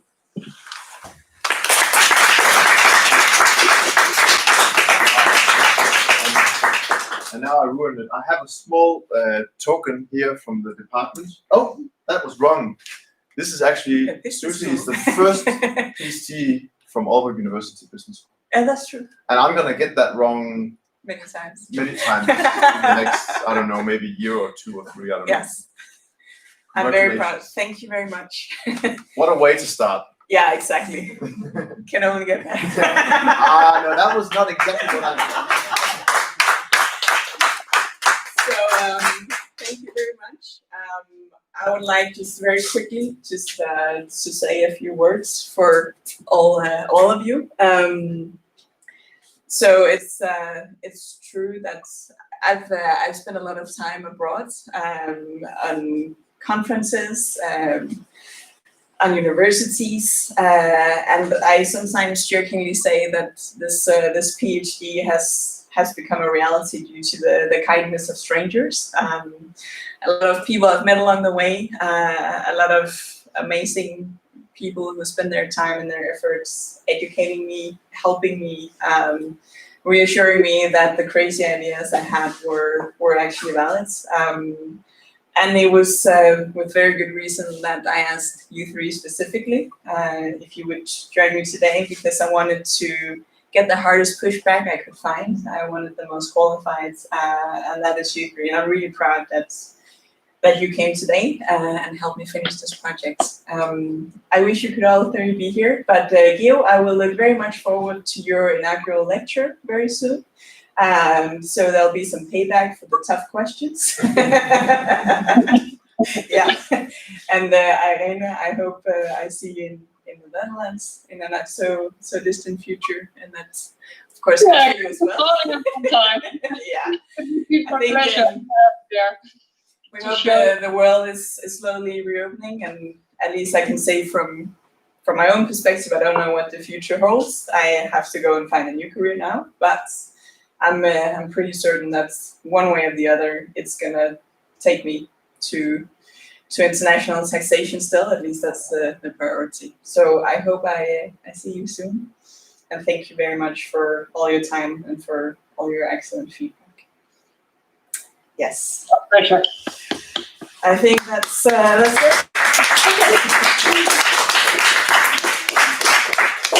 So I think I have a very hungry audience of people in need of cake and wine. So I'm gonna proceed with that.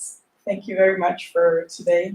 Thank you, Erik. Thank you for this amazing project. I know I'll see you again soon here in Aalborg. You're not gonna get rid of me quite yet. So this, as Erik said, this project it's been going on for a long time. It's more than 5 years ago that we made the initial idea. It took 2 years first to change jobs and then to change departments at PwC. And you've been there for it all. You've always been supportive, and no matter how crazy my ideas were, you were always there to back them up. So you're much more than a supervisor. You've been a mentor for me throughout this whole process, and yeah, it's been really fun. So I'm gonna miss that, but you're not gonna get rid of me quite.